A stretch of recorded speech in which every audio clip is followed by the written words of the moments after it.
here at Lucas Oil Stadium with ESPN's Todd McShay. Todd, we've talked to a lot of people since Joe Douglas was hired in June, but you probably know him better than anybody. You have to tell us, what are the Jets getting in Joe Douglas?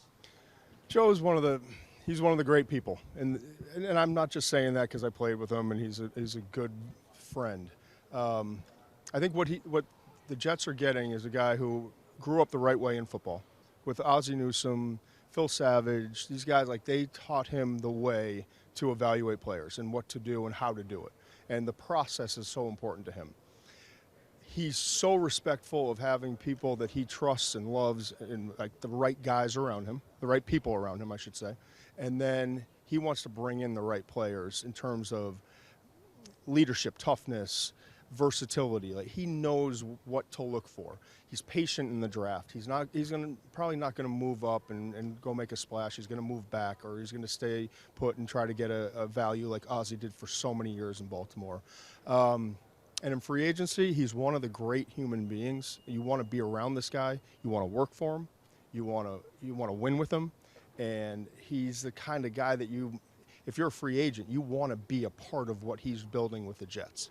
So something that's very clear, at least to Jets fans, you're going to build this team inside out, and it starts up front. This is a good draft to do so. At 11, do you think one tackle makes more sense for the Jets than the others, or is it really whoever's Joe's highest-rated guy, that's where you're going? Yeah, it's going to be highest-rated guy, but I also think, in this year's class, you've got Mekhi Becton, you've got Tristan Wirfs from Iowa, you've got Josh Jones from Houston, Austin Jackson from USC, and I think there are 6 offensive tackles that really belong in the first 40, 50 picks.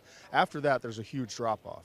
So what they have to decide as an organization is, are we going to take one at 11? If not, are we going to move up, or is there going to be one that falls to us, or are we going to go interior offensive line because there's no offensive tackle that's worth drafting after 50, in my opinion.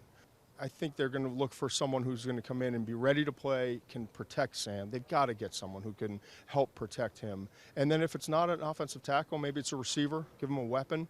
And I think when you get to the second, third, fourth rounds, maybe a corner and on the defensive side. But in my opinion, on the outside looking in, not talking to Joe, this is just my opinion, I think that they need to get a lot of help on the offensive line, and they've got to get some more weapons for Sam. So it very much seems like this is going to be the offseason for Sam Darnold. To your point, tackle, receiver. Joe Douglas talked about adding explosive playmakers.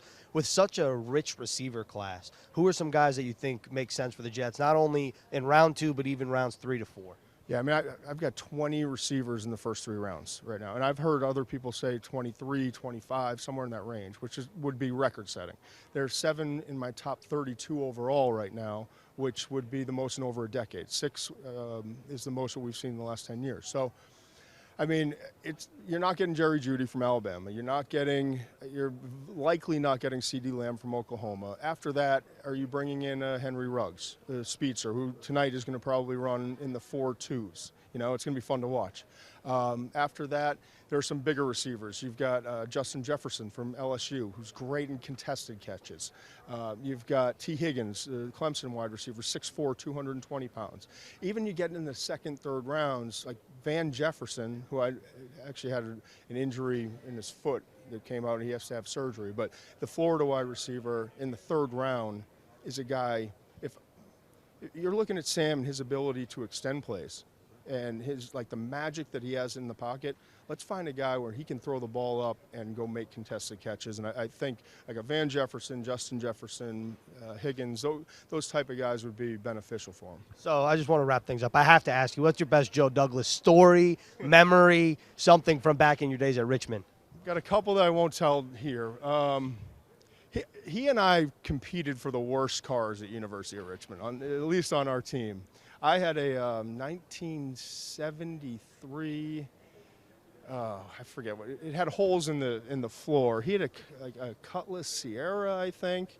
And I remember he was from Mechanicsville, Virginia, and I always used to joke with him that we're going to need a mechanic one of these days with these 2 horrible cars that we have.